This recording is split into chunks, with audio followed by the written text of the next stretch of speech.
Ele me ama, Ele me ama. Aplauda o Senhor, aplauda o Senhor. Aleluias, aleluias. Amém.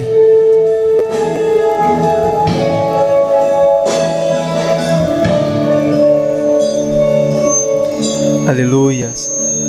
Abra sua Bíblia no livro de Mateus, capítulo 28. Mateus 28. Amém.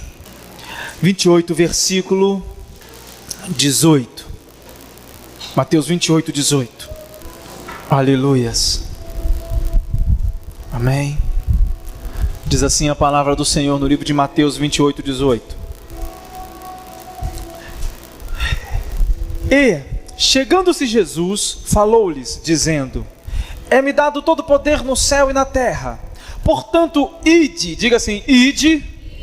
Diga assim, é para mim. E tá mais assim, é para você, irmão. Não, é para mim. Amém. Ensinai todas as nações, batizando em nome do Pai, do Filho e do Espírito Santo, ensinando-as a guardar todas essas coisas que eu vos tenho mandado. E eis que estou convosco todos os dias, até a consumação dos séculos. Amém. Agora abre lá no livro de João, capítulo 15, versículo 16. Book in the John. É assim? Pessoal que é do inglês aí, pelo menos eu já sei mais do que the book on the table. Amém? Já estou bom, já estou.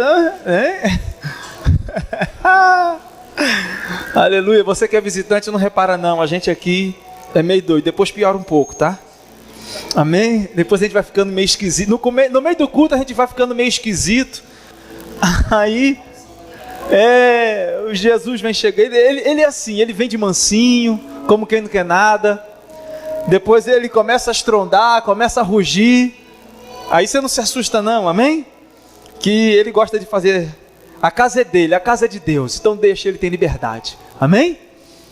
Livro de João, capítulo 15, versículo 16, diz assim, ó: Não me escolheste vós a mim, mas eu vos escolhi a vós, e vos nomeei, vos designei, vos chamei, para que vades e deis, e o vosso fruto permaneça, a fim de que tudo quanto em meu nome pedires ao Pai, Ele vos concederá. Presta atenção nessa primeira parte. Não escolheste vós a mim, mas eu vos escolhi a vós, e vos designei, vos nomeei, vos chamei, vos vocacionei, para que vades e deis fruto, e o vosso fruto permaneça. Amém? Amado e amados, nós precisamos entender o poder de uma palavra. Que poder da palavra? O poder da minha palavra? Não. O poder da palavra designo. O poder da palavra nomeação. Preste atenção. Quando alguém é condecorado, a pessoa ela é cabo do exército, e aí ela faz uma prova, ela vai para terceiro sargento, ou de repente ela sai, faz escola naval, a mãe, picar, a SpaceX, e ela vira cadete, ou algum oficial, ao dia da formatura. E no dia da formatura está todo mundo lá, as testemunhas, os parentes, o corpo de fuzileiros, o corpo da guarda militar, o quartel, os amigos, todos aqueles que participaram das lutas, ainda que de longe, mas torceram para que aquele que está se formando, fosse nomeado. E ele está lá em prontidão, em posição de sentido, honrando o seu quartel, honrando a sua pátria, honrando os seus companheiros, honrando o corpo ao qual ele serve ali militar. E de repente vem um oficial superior. E o oficial superior, preste atenção nessa palavra, não perca, não se distraia. E o oficial superior vem com uma divisa, um galão, ou ele vem com, dependendo da força armada, muda um pouco o nome. Ele vem e coloca no peito ou no ombro daquele que está sendo condecorado e nomeia ele, condecora ele a um posto superior, ao qual ele estudou para estar ali e ele se esforçou para estar ali. Com Deus é mais ou menos assim. A diferença é que ele chama e ele condecora. Você não fica 10 anos na academia do corpo militar de Cristo e de repente, mediante a um exame, alguém vem e te nomeia. Quando ele diz: eu te designei, eu te nomeei, eu te vocacionei, eu te chamei, eu te condecorei. Eu te condecorei. Quando ele diz que te condecorou, ele diz que te capacitou, te designou. Diga assim: designo. Propósito. Repita comigo: propósito. Por que eu estou querendo fazer? Por que eu estou pedindo que você repita? Para que você possa entender. Deus está levantando um povo de propósitos. Deus está levantando uma igreja de propósitos. O propósito da igreja não pode ser vir ao culto domingo, ficar sentado e de repente ir embora para casa dizendo: uau, como é bom ouvir a palavra de Deus, e você não dá a resposta e não joga o jogo de Deus. Como é que é jogar o jogo de Deus? Às vezes nós estamos na torcida. Muita gente ficou em casa assistindo o jogo do Brasil, e outros porque estão fazendo prova, e outros porque estiveram trabalhando hoje. Alguns estão... O pessoal, eu sou vascaíno, mas eu não sei nem quem joga no Vasco. Eu desde pequeno eu gosto do Vasco, eu amo o Vasco, mas eu não sei se ele está na Série B, Série Z, Série A, tabela X, eu sei lá, não entendo nada disso. E aí o que acontece? As pessoas, elas ficam olhando o jogo de futebol e ficam assim, ó. Ai, vai. Parece que está jogando, mas ele está só torcendo. Ele está só torcendo. Ele não tem participação no jogo, ele não ganha nada com o jogo, mas ele fica lá torcendo. Deus não te chamou para torcer, Deus te chamou para jogar. O propósito de Deus não é que você fique torcendo. Uau, o meu irmão está ganhando vidas para Jesus. Uau, o meu irmão está fazendo a obra. Uau, como a igreja está crescendo. Olha como tem mais uma célula, como tem mais uma festa, como tem mais uma pessoa aceitando Jesus. Mas Deus não te chamou para ficar na arquibancada rouco de tanto gritar. Deus lhe chamou para jogar. Isso é designo. Isso é propósito. Propósito. E é para todos. Preste atenção. Quando Jesus diz aqui, nós não escolhemos a Ele, mas Ele nos escolheu e nos designou para que possamos ir e dar fruto. Ele está dizendo: eu não quero saber da sua idade, eu não quero saber da sua cor, eu não quero saber do seu tamanho, eu não quero saber se você tem mais ou menos de 100 quilos. Eu não quero saber se você tem 2 faculdades ou se você só tem um ensino fundamental. Eu não quero, eu te designei para isso. Eu te chamei, porque esse é o designo meu para você. Eu chamei você negro, branco, mal instruído, doutor. Eu chamei você com condições financeiras precárias, chamei você com condições financeiras excelentes. Eu chamei. O propósito tem o poder de mudar uma vida. O propósito tem o poder de mudar todo o sistema. Só você imaginar. Imagine uma criança e ela chega aos 18 anos, já é um adulto, e com 18 anos ele tem apenas 60 quilos. Mas ele tem um propósito. Ele diz o seguinte: eu quero ser um campeão de halterofilismo. Então ele vai malhar. Ele vai tomar os suplementos. E ele vai ficar com 80 quilos, com 90 quilos, com 100 quilos. E toda a vida dele muda, a rotina dele muda. Ele tem que dormir mais, ele tem que comer mais, ele tem que suplementar mais, ele tem que se exercitar mais. E aí você encontra com aquela pessoa, um ano depois você não reconhece, você assim, rato! O apelido dele era rato, agora ele virou boi. Rato, como você está grande. Ele, ex-rato, agora eu sou um boi, um touro. Porque o propósito mudou toda a sua rotina. Uma pessoa que quer ser músico, então ele sai da sua cidade, porque na sua cidade não tem uma escola de música adequada. Ele vai fazer escola de música em outro estado. Ele sai do meio dos seus pais, do meio dos seus amigos. Ele aprende a se virar sozinho, e ele vai batalhando e ganhando as coisas no peito. Ele vai sofrendo, ele vai para poder pagar aquela escola, comendo chilitos e pão com água, para poder pagar a mensalidade. Mas ele faz tudo porque ele tem um propósito, um desígnio. Qual é o nosso propósito em Deus? Qual o nosso propósito em Deus? Você sabe para que Deus te chamou? Primeiramente, Deus tem um propósito coletivo na nossa vida, que é adorarmos a Ele em espírito e em verdade, sermos verdadeiros adoradores. Esse é o propósito geral, esse é o propósito coletivo, amém. Mas dentro desse propósito coletivo, Deus tem um propósito específico para a nossa vida.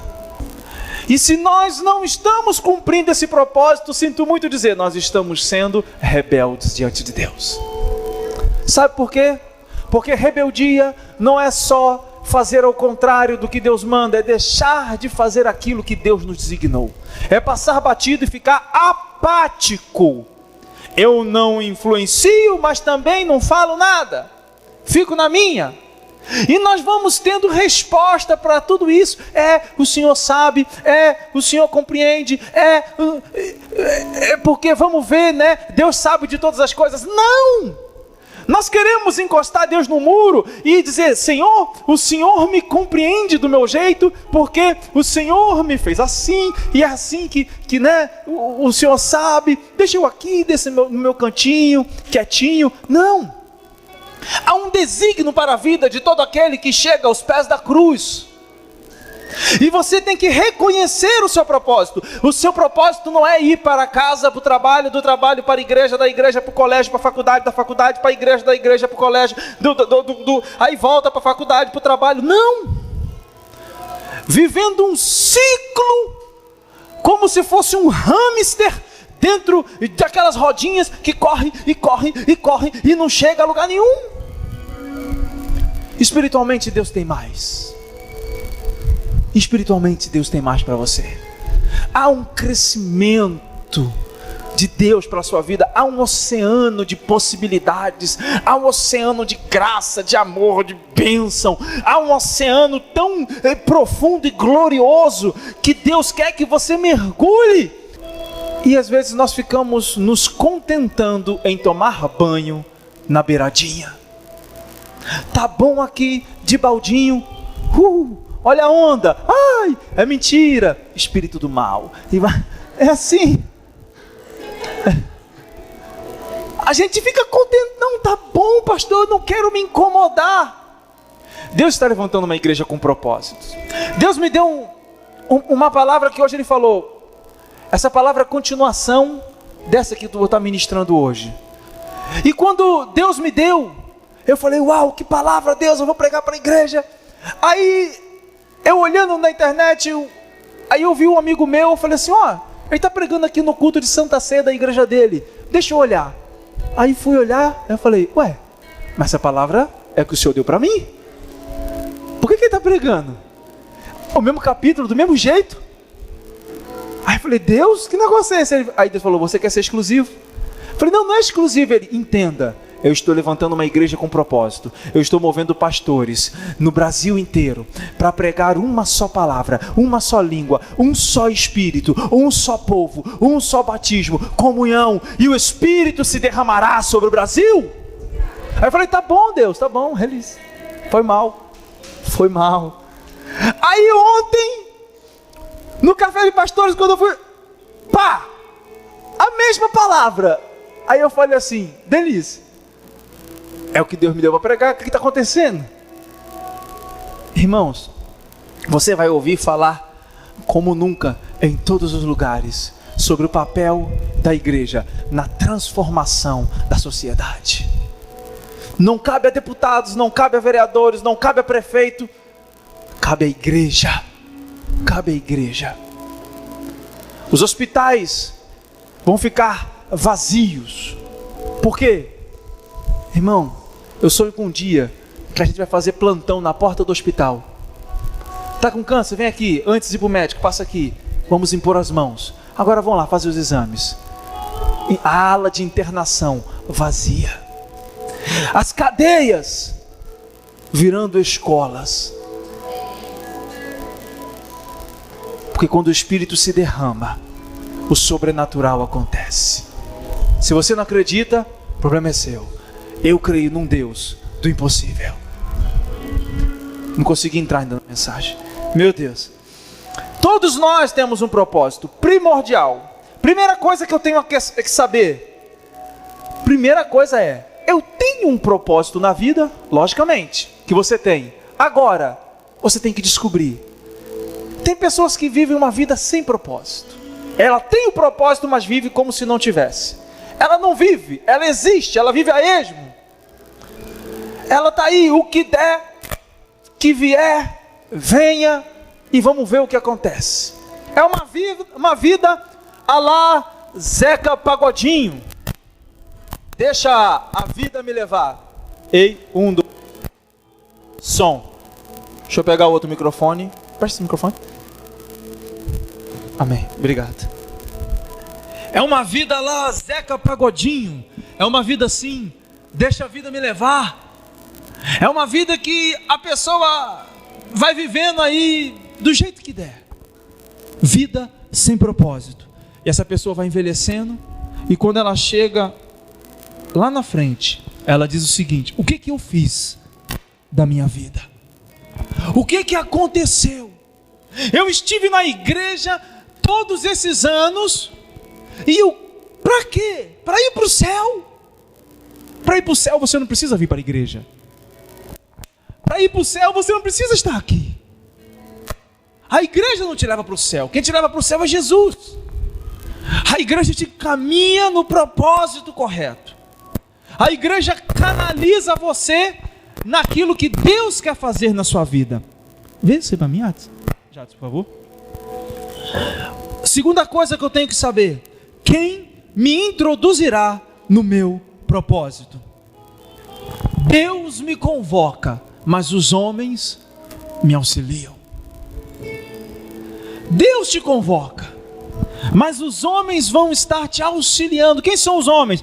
É um líder de célula, é o pastor, o presbítero, é o líder de louvor, é o líder do ministério de dança, é o líder. Seu propósito é dança, seu propósito é evangelístico, se seu propósito é serviço no meio da igreja, no meio da diaconia, koinonia, se o seu propósito é serviço urbano, é estar na sociedade, alimentando aqueles que precisam, se você tem esse chamado, amados, saiba que você vai ser direcionado por alguém.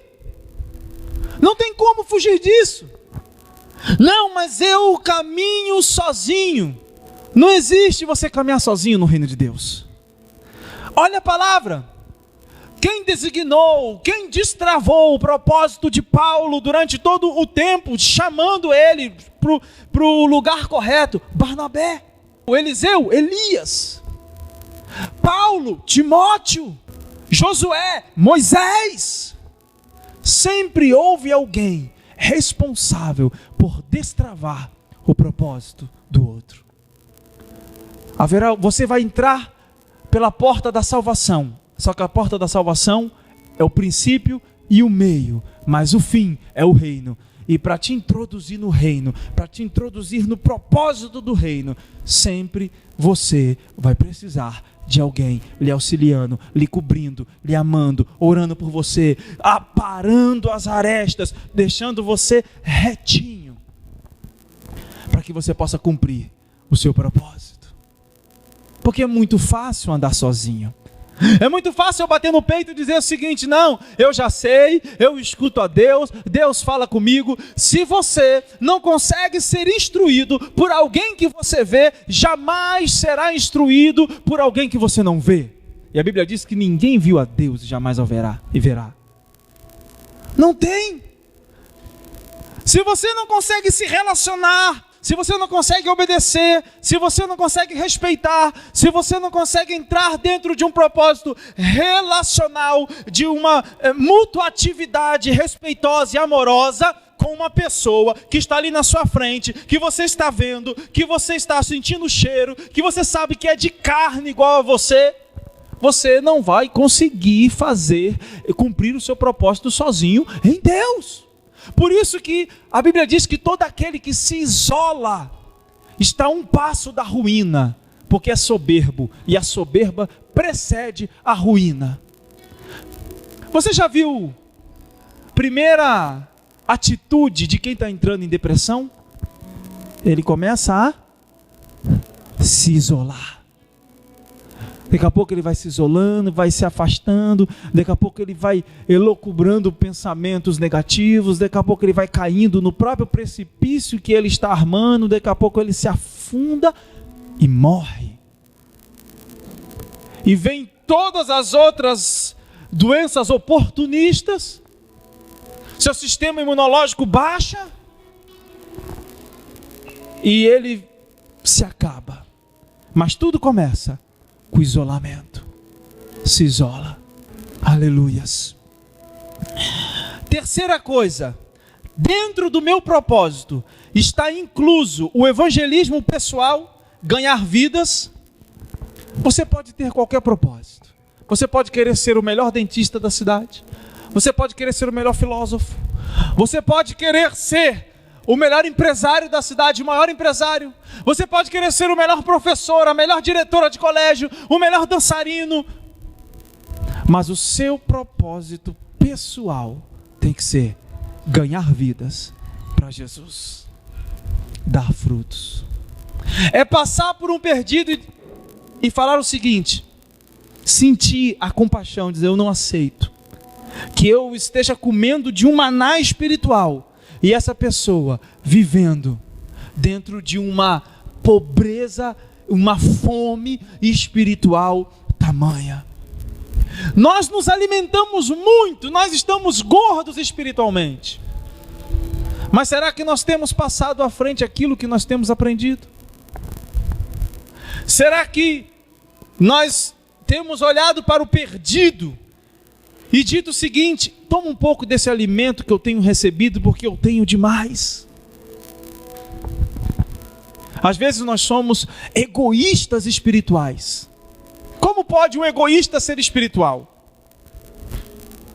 Vocês viram aquela matéria que passou em que um ator pedia comida, uma pessoa que era um ator, uma atriz, dava comida para uma pessoa de rua, passou semana passada, e vinha um ator e dizia o seguinte, dava para um morador de rua, e vinha um ator e dizia: eu estou com tanta fome, você não me dá um pedacinho?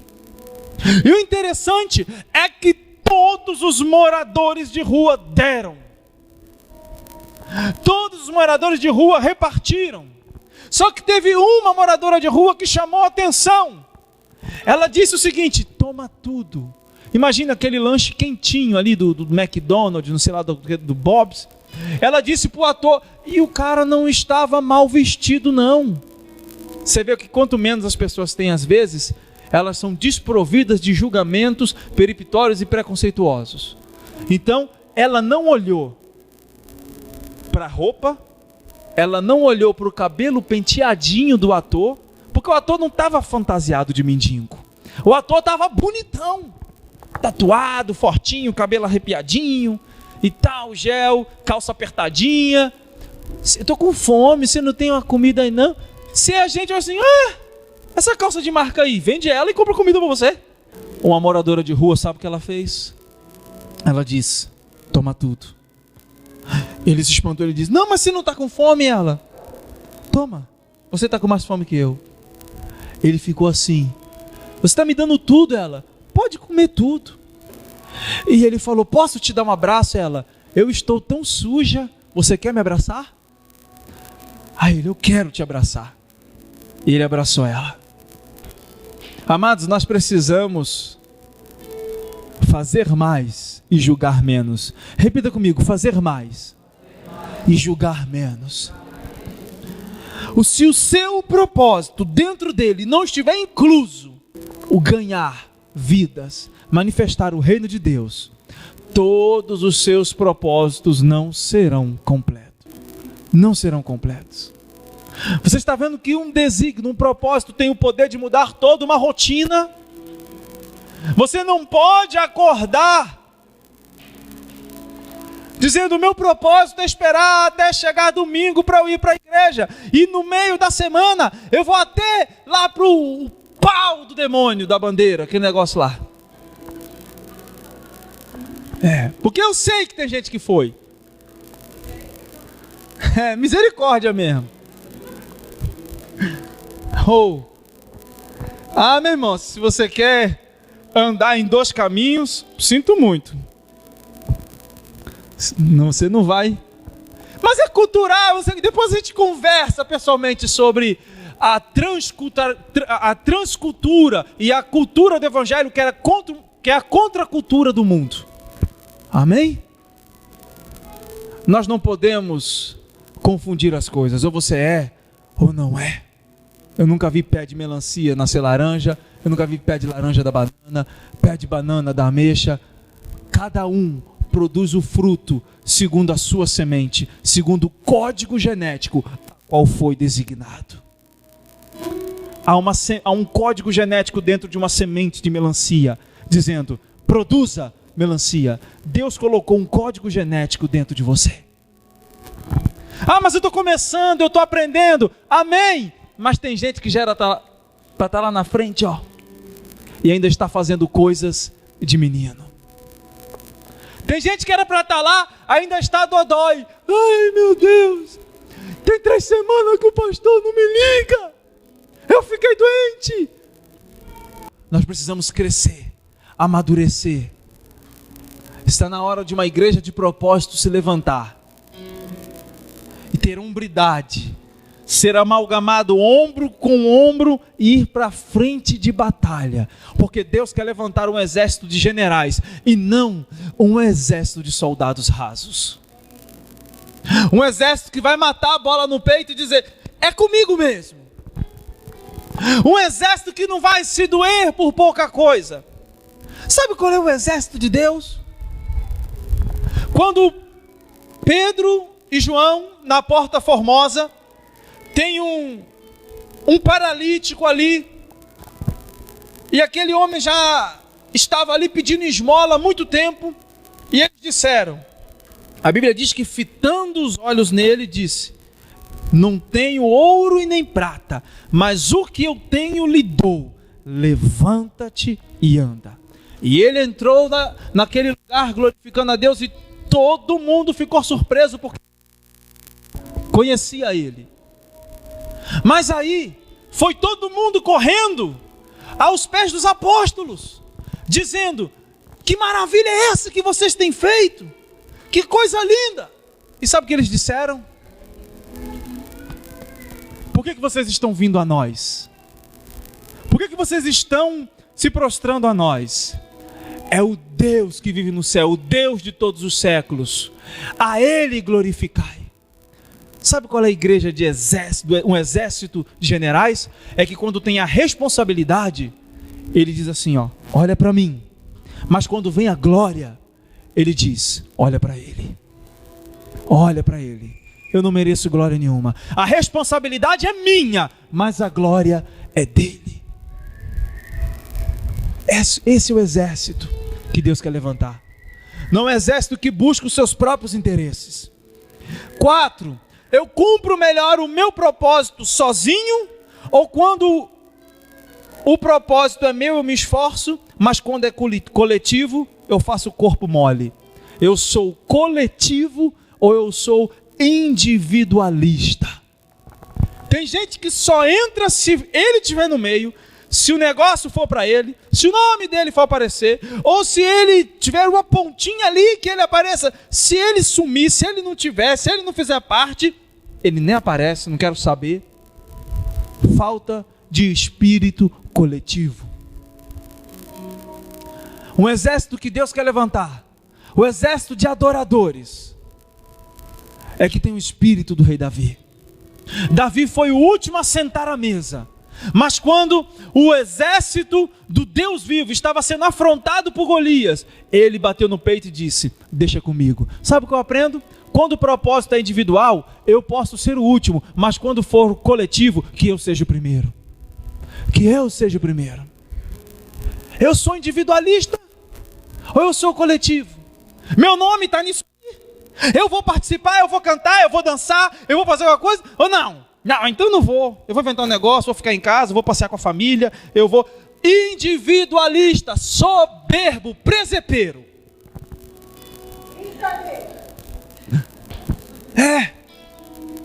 Amados, o Deus levanta uma... Essa palavra é para... Porque antes de começar lá fora, Deus quer consertar aqui dentro. Deus não pode consertar uma sociedade com pessoas quebradas. Deus não pode manifestar o seu reino lá fora se dentro está difícil. Antes de começar fora, Deus quer fazer dentro. Irmãos, nós precisamos trabalhar em propósito de unidade. Em unidade. Não buscar os nossos próprios interesses. Que hora que eu vou? Eu vou chegar no culto 7 horas. Por quê? Porque já acabou o louvor. Eu não gosto de louvor. Egoísta.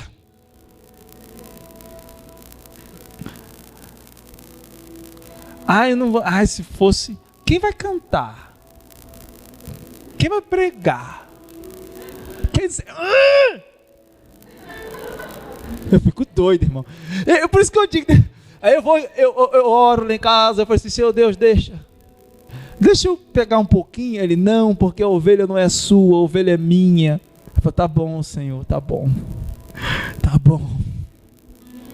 Aí Deus nos dá espírito de Moisés. Amados, nós precisamos andar um segurando o braço do outro.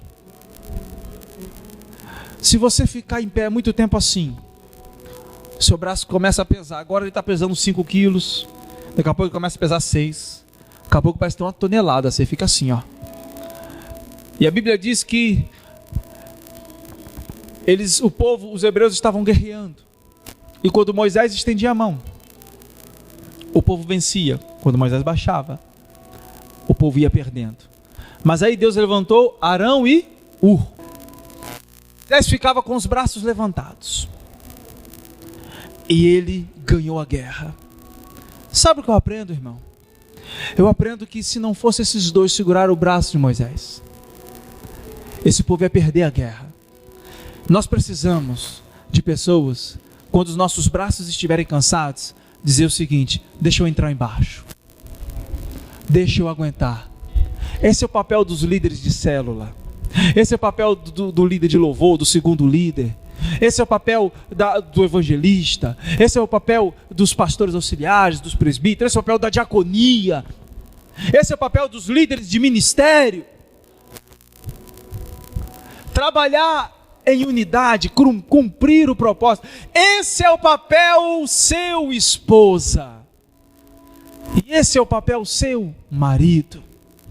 O marido está cansado. A esposa chega em casa, o marido chega em casa e a esposa despeja toda a carga do dia. O homem da luz vem aqui, e não sei quem, está chegando a conta, está multiplicando. Aí o marido diz assim: me deixa em paz, miserável. Aí a mulher liga: pastor, o meu marido me chamou de miserável. O senhor acredito e muito.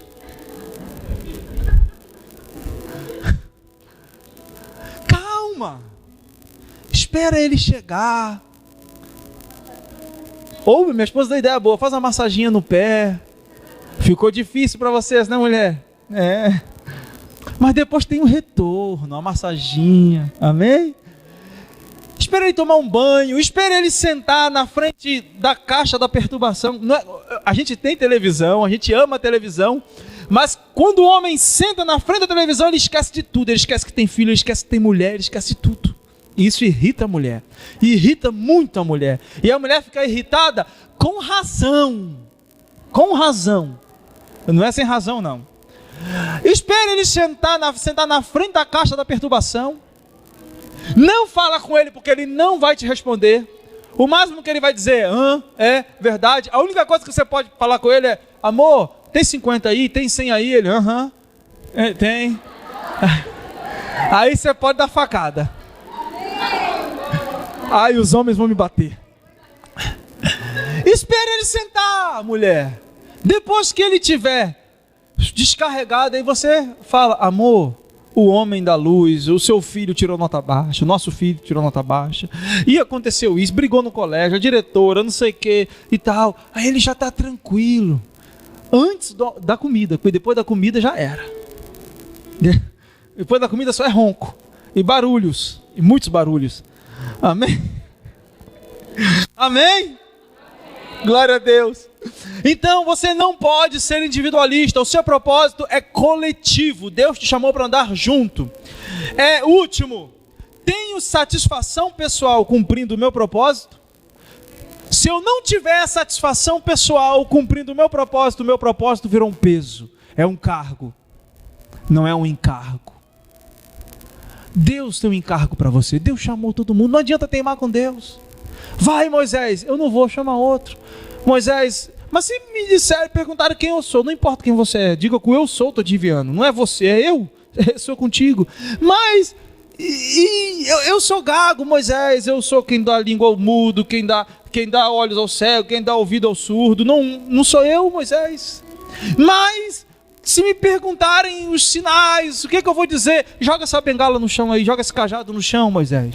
Moisés, não tem desculpa. A Bíblia diz que Deus se irou. Depois você lê lá no livro de Êxodo capítulo 3, capítulo 4, e Deus se irou. Deus já não estava mais aguentando, dizendo: Moisés, para de dar desculpas. Eu te chamei. Mas pastor, porque eu sou assim? Mas porque eu sou assado? Não encontre desculpa no seu temperamento, na sua personalidade. Não encontre desculpa em alguma fraqueza para não fazer aquilo que Deus lhe comissionou a fazer. Ele lhe chamou. Ele lhe comissionou. Faça e faça com prazer. Nós vimos o Salmo 112. Louvai ao Senhor. Bem-aventurado é o homem que teme ao Senhor e nos seus mandamentos tem grande prazer. A sua descendência será poderosa na terra. Lã não faltará na sua casa. Riqueza e prosperidade haverá com ele. Ele começa a dar uma série de benefícios, não para aqueles que temem ao Senhor e não para aqueles que executam as ordens de Deus, não, mas para aqueles que têm prazer nos mandamentos de Deus. Não é fazer, é para ter prazer. Não diz louvai ao Senhor, bem-aventurado o homem que teme o Senhor e cumpre os seus mandamentos. Não, e nos seus mandamentos tem grande prazer. Ai, lá vou eu. Reunião na igreja. Reunião de líderes. Ai, mano. Ai, o pastor convocou a gente para ir no orfanato. A igreja, se eu não for, ele vai jogar uma charadinha. Eu vou, porque eu não estou afim de ouvir, não tenho paciência. Aí eu vou. Irmão, não é. É com amor, irmãos. Você sabe o que é você estar no céu? Paulo não conseguiu descrever, Paulo não teve palavras. Quando ele diz palavras inefáveis, são palavras que no nosso vernáculo não existem, não foram inventadas ainda. Palavras para descrever o céu. Por isso que ele diz, ó profundeza, eu não consigo descrever o que eu vi. Então são inefáveis, são insondáveis riquezas do Espírito. São indizíveis, inadjetiváveis. Não existe adjetivo para dizer o que o céu significa. Agora Jesus está lá no céu. Aí Jesus desce para ficar 3 anos e meio aqui. E sabe por que ele ficou? Porque ele tinha um propósito. Ele poderia subir a qualquer hora. Vou acabar com esse negócio aqui mesmo, isso aqui não vai adiantar. O povo uma hora está em mim, outra hora está fora de mim, o povo que a hora... Não, propósito. propósito. Esperou 30 anos e em 3 anos e meio ele cumpriu o seu propósito. O seu propósito é maior do que você. O seu chamado é maior do que a sua vida. Fizeram uma marcha para Jesus aí, eu coloquei lá no Face. Sabe onde é a verdadeira marcha para Jesus? Essas palhaçadas que acontecem aí fora, por aí não. Essas besteiras. A verdadeira marcha para Jesus são aqueles que estão sendo presos em países perseguidos e não estão negando a Cristo, e estão indo morrer sorrindo na forca, tendo a sua cabeça cortada por amor a Jesus. Essa é a verdadeira marcha para Jesus. A verdadeira adoração não são esses congressos que estão fazendo, eu te amo, eu te amo, eu te amo, eu chego em casa, tenho comida, tenho tudo certo. Um amigo meu foi na Somália, e chegou na Somália, ele encontrou um pastor, e o pastor, sabe o que o pastor disse? O pastor foi no teto da casa dele, e tirou uma sardinha seca, salgada, conservada no sal, e disse: quando eu soube que o Senhor vinha nos visitar na Somália, eu guardei essa sardinha para a gente fazer a ceia. E isso é adoração, esperando a sardinha. Uma vez nós fomos na casa de uma irmã, e a irmã serviu o melhor para a gente.